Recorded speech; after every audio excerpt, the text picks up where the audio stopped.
Hi, everyone. My name is Becky Robinson, and this is the Daily Connection. I'm so pleased to have Randy Conley with me today. Good morning to you, Randy. Good morning, Becky and everyone. So as you're coming in today, we want to invite you to find the chat as we always do. We'd love to engage with you throughout today's session. And we want to invite you at this time to share your response to the daily prompt of what are you grateful for? It's helping all of us to stay positive and focused on what's good in this crazy season. And we would love to hear from you about what you are grateful for today. I have a silly one. I'll share mine, and then Randy, I'll give you a chance to share yours. All I right. made lasagna for dinner last night, and there are Mm, leftovers in the refrigerator. yum, And I'm grateful that I have those delicious leftovers to look forward to. So, Randy, what are you grateful for yum, today? yum. Well, I am grateful for walks around the block with my wife and dogs. It's What, nice just to get outside and get some fresh air and walk around the block. And, we've met neighbors and chatted with folks that we've lived in the same house for 20 plus years, and we've met new neighbors that we never knew before. So I'm really grateful for that. that is wonderful. So here are a few comments from folks. Denise, who's saying hello to you, Randy, is grateful for Oh, sunshine. hey, Hi, Denise. Rob in Delaware. I'm glad your parks are still open for running. Kim's also grateful for sunshine. Yeah, William is grateful for the people who make it possible for him to safely shelter at home. absolutely. Angie is grateful for spring-like weather in Dubuque, Iowa, and open dog parks. So Nice. thanks to all of you. We do finally have some spring-like weather here in Michigan as well. The snow has melted, and I may have to take some of my afternoon calls from my deck when it warms up a Yeah, little bit more. absolutely. So for I'm those of, jealous. I'm jealous, yeah. Angie. Your dog parks are open. Ours are still closed, and I'm usually at the dog park every single day with my dog, and I've been missing that. Yes, indeed. Well, and Rudy, welcome to you. Welcome to Guy. Guy is grateful to be off work today and able to catch up. And Rudy is grateful for the opportunity to work on projects that were difficult to do before the quarantine. Rudy, I hope that means you're working on a new book. You'll have to connect with me on that. So for those of you who may not have met Randy, I want to take a quick moment to introduce him. We had the chance to meet in person last year for the first time in San Diego, California, Yeah. which was really fun. Randy is a VP at the Ken Blanchard Companies. He's also a trust practice leader. He does a lot of thinking and writing and training about trust, and writes not only at Lead Change Group, which is a multi-contributor blog that my team and I operate, but also at his own domain, leadingwithtrust.com. So really grateful today, Randy, for the chance to talk with you about leading with trust. And why don't we start with a definition? What do you mean when you say lead with trust? Leading with trust. What I mean by that is that I believe trust is the foundation of all healthy and successful relationships. I don't get too many people who argue that point with me, but I think from a leadership perspective, leading with trust is everything you do as a leader is geared towards increasing trust with those you lead. And in particular, I've been doing a lot of thinking lately around, I think leading with trust spans three different domains. And one domain, I think, is having trust in your mission or your purpose. I think the best leaders are those who are crystal clear on what their purpose is, what their core values are, why they lead, who they are as a leader, and they trust that purpose. And you see it in everything that they do. It just oozes from them as a leader. And then I think the second domain is trusting yourself, being a trustworthy leader. And anyone who has read my blog or familiar with any of Blanchard's teachings on trust, we have a model that we use that defines what trust is. There's four elements to that: being able, which is about your competence; being believable, which is acting with integrity; being connected with others, it's about demonstrating care and concern; and then fourth is being dependable, honoring your commitments. And so I think if leaders are really trusting in themselves and exhibiting those ABCDs of trust, that's the second domain of how they lead with trust. And then the third is trusting others, extending trust. And when it comes to trust in leadership, it's not the follower's responsibility to blindly extend trust to a leader just based on that person's title or position or their power. I believe it's the leader's responsibility to extend trust to his or her people and allow them the opportunity to prove themselves trustworthy. I love the quote Ernest Hemingway said, "The best way to find out if you can trust a man is to trust him." You know, trust requires risk, and you've got to make that first move. And I believe it's really leaders that have the responsibility to make that first move. So That is a great quote. Well, so I'm wondering, Randy, and I'm going to put you on the spot a little bit, but I'm wondering if you've seen any examples of this firsthand during this coronavirus crisis, whether it's an article you've read about a leader who's been showing him or herself to be trustworthy, or someone you've interacted with during the crisis. And if so, I'd love to hear which of those three areas they're demonstrating their yeah, trustworthiness with. yeah. Well, one that immediately comes to mind, and I'm truly not being a kiss up when I say this, you know, Scott Blanchard, the president of Blanchard, has just been remarkable in the way that he's been leading with trust. He's exhibited that by trusting his mission. He's very clear on his values. Um, he recently shared his leadership point of view with the company and said that being kind is one of his key values. And that means being honest with people, but yet treating them with empathy and respect. And so he's done that. He's really shared the realities of what our business is facing in this, but yet he's done it in a very kind and compassionate way. And he's proven himself trustworthy, you know, by committing to communicate regularly with the company, and he's done that. Another example of a leader that I've been impressed with is, oh shoot, his name is escaping me. He's the Marriott, their CEO.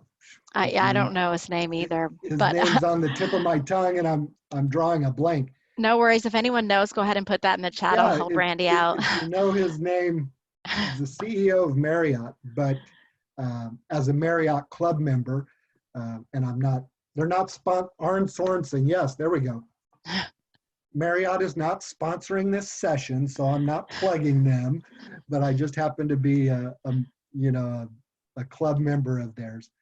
The communications that have come from him have been very sincere, very straightforward, very honest, not over the top, not opportunistic. That's been one of the things that you've probably experienced, I'm sure we all have, is that unfortunately this crisis has also sort of opened the door for people to be opportunistic and try to sell themselves under the guise of being authentic and sincere and reaching out. And so I've just been really impressed with Arn Sorensen's communications during this time. Yeah, I saw a video from him that was exceedingly powerful. So I agree with that. So Nina is asking if you could repeat the ABCD of trust that you referenced. The ABCDs. We like to refer to that as the language of trust. Every language is based on an alphabet, right? And there is a distinct language of trust. And the A stands for able. Are you able as a leader? That's about demonstrating competence. Do you have the knowledge, the skills, the expertise for the role that you're in? The B stands for believable. Do you act with integrity? It's about being honest, walking the talk, walking in alignment with your values. It's about treating people fairly. The C is connected, caring about others. And so that's demonstrating rapport. It's open communication, transparent communication. It's demonstrating benevolence, which is a big 50-cent term, but it is such a powerful word and concept. Benevolence is having the other person's best interest at heart in mind. And so that's connected. And then the D is dependable, honoring commitments, following through on what you say you're going to do, holding yourself accountable, your team members accountable, being responsive to people. That's what it means to honor your commitments. So Kelly's putting them all in the chat there. The able, demonstrating competence is the phrase that goes along with that. Thank you so much for that, Randy. And I know everyone will appreciate having that in the notes to refer to. So let's talk a little bit more. Thanks for those examples on leaders who are building trust during times of change. Can you think of some other ways that you've seen leaders build trust during times of change? You referenced open communication and honest communication. Yeah, definitely. One is setting the right expectations. One of the most common ways we erode trust with people is violating unspoken expectations. There's a lot of assumptions that can happen in organizational relationships. So I think being very clear about setting the right expectations allows you to act authentically and transparently with people. So, that includes sharing information. If you are not at liberty to share information because of legal reasons or confidentiality, state that up front, But if you can share information, share it.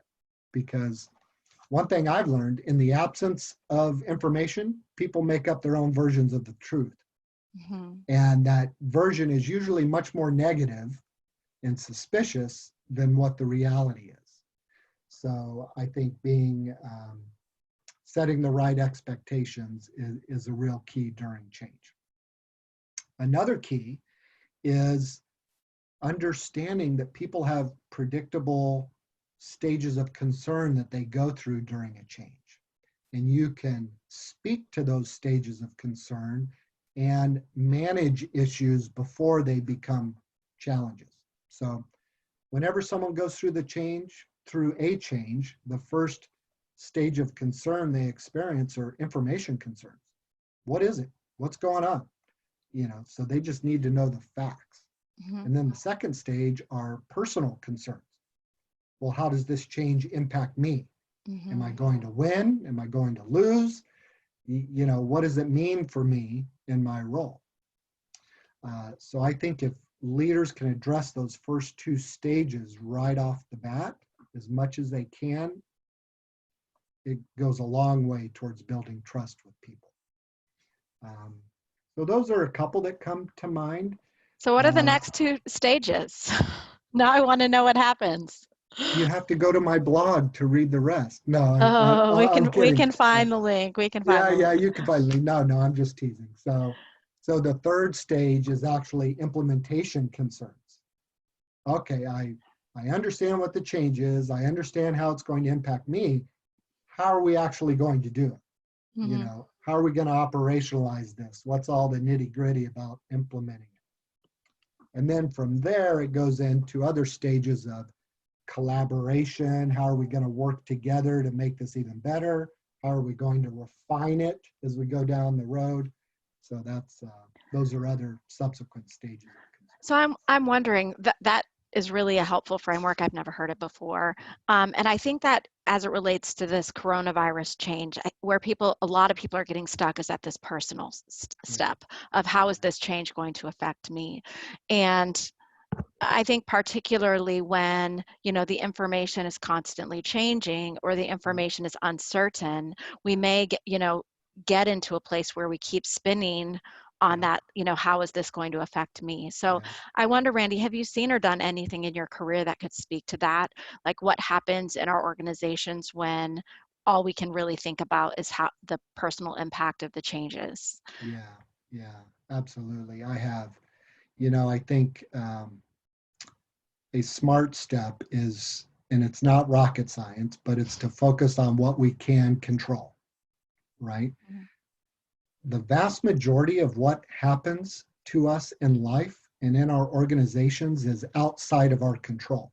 And I'm defining control as those things which we can uh, physically, tangibly impact. Mhm. So we can't control much of what happens around us, but we can control what happens within us.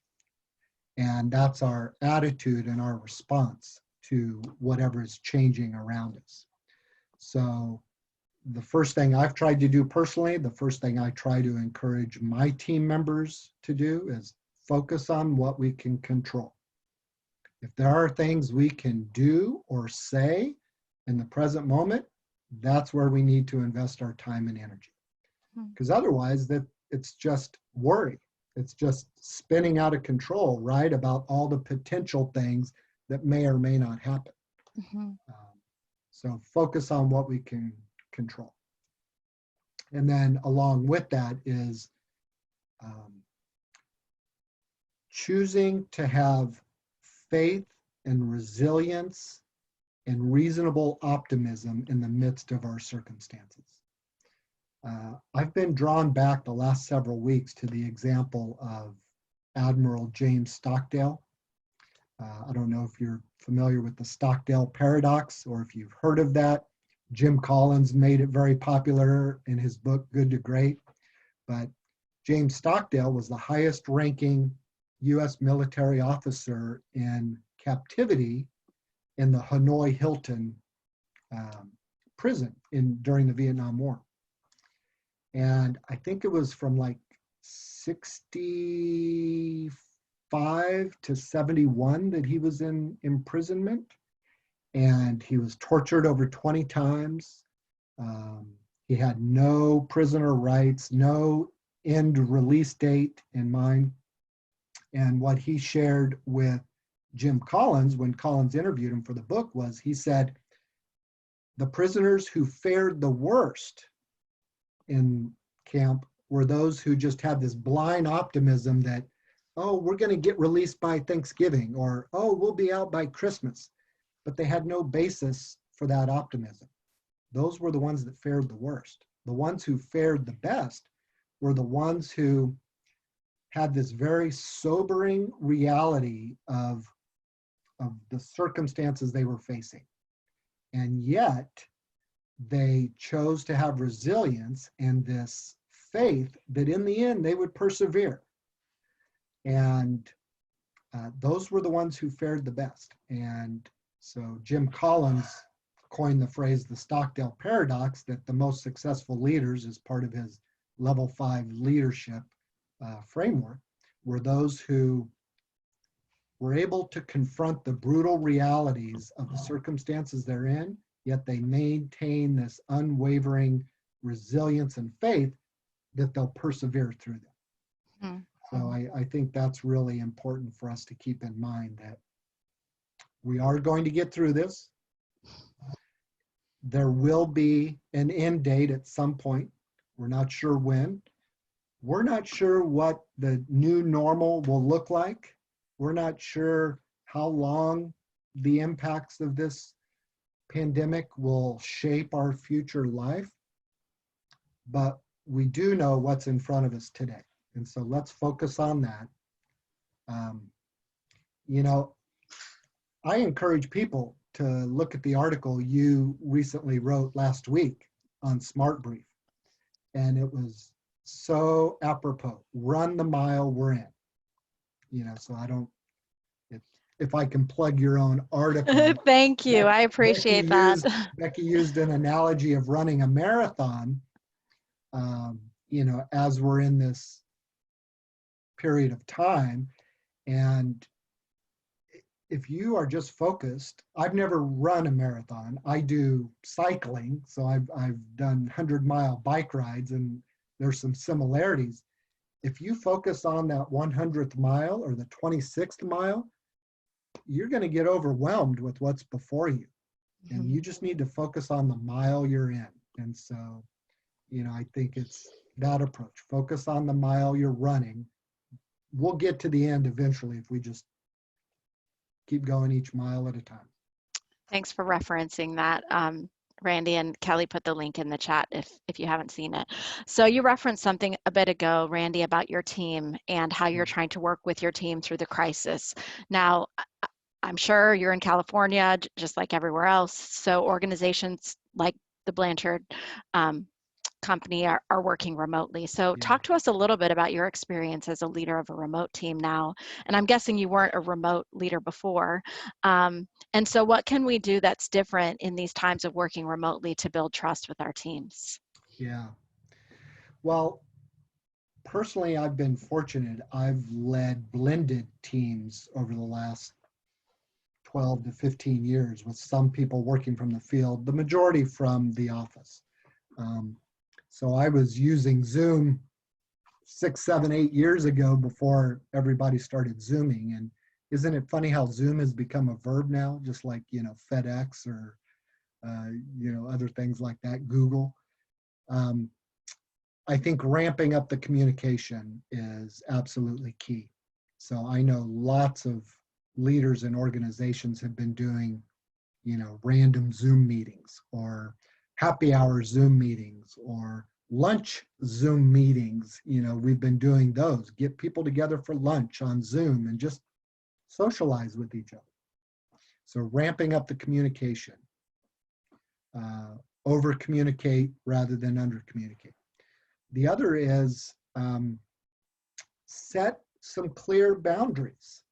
I think the people who have struggled the most have been those where there was just this rush to throw people out working remotely, get them set up with the technology, just get out there and start doing it. And those people have struggled and floundered to sort of have a routine, or they've had to create a new routine or a new structure. So I think the more leaders can put some structure around the routine of their team members without being micromanaging, because Mhm. that erodes trust quickly. If you're doing the random, chat 3 or 4 times a day saying, hey, what you working on? Or hey, what are you doing? That quickly breeds suspicion and micromanagement in a virtual format. But if you set up a structure to say, you know what, we're going to have daily check-in meetings at 10 a.m. every day, just to see what's on the project list, or we're going to, have a staff meeting every Friday and see what's going on with the team. Set up some structure to give people some comfortability in the routine of what they're doing. I think that goes a long Hmm. way. And then I think a third area that can really help with remote teams is attentiveness. How can you build in structured and unstructured time to keep people engaged? Mhm. And so um, maybe that's with some other collaboration technology where asynchronously people are posting their work, or whether it's like a Microsoft Teams site or whatever you're using, that people can engage in sort of their own time and format, but yet you're still having a community that's there, sort of the virtual office environment, uh, where people can have those random virtual hallway meetups and conversations. So do you have a favorite tool for that? We use MS Teams. That's what we use. Mhm. Um, Zoom has been a favorite tool for many years beyond just recent days. Um, Instant Messenger. If Got there's it. one good benefit from this, it's forced a lot of people in our organization to become much more tech savvy on some of the collaboration tools, which is really good. Yeah, I think so too. Um, So let's see, we have a few more minutes left together. So if you're listening today and you have any questions about trust for Randy that you'd like to put in the chat, I would invite you to do that at this time. We also have the option of bringing you over as a panelist to talk face to face with Randy. So if you're prepared to be on camera or to use your microphone and you would like me to bring you over the webinar wall to talk to Randy face to face, let me know that in the chat and I'll be happy to do that. If you feel like taking a risk today, we would love to talk with Yeah, you. come on, take a risk. And while we're waiting for either questions or people wanting to come over that webinar wall, Randy, I'm wondering if you would be willing to share with us any of the specific ways that you are staying connected to your team. You know, you mentioned in general you use Microsoft Teams and you use Zoom, but is there any like one or two things that you've been implementing with your team that you think may be helpful to others, and also maybe comment on how those things are helping you build trust? Yeah. One is staying really diligent about holding one-on-one meetings with individuals. So um, I know that pre-coronavirus pandemic, I felt much more at ease about occasionally canceling those, or not feeling so obligated to keep up with them because I knew I was going to meet them next week or whatever it is. I'm really cherishing those times much more, and I'm being much more diligent about keeping those on the calendar. Um, so that's one way. I think trust is fundamentally an interpersonal construct, and the quickest way to build trust with people is through personal connection. Just building rapport with people, letting them know you care. And the best way to do that is through mediums like this, web conferences, phone calls, whatever it takes, but spending time with people.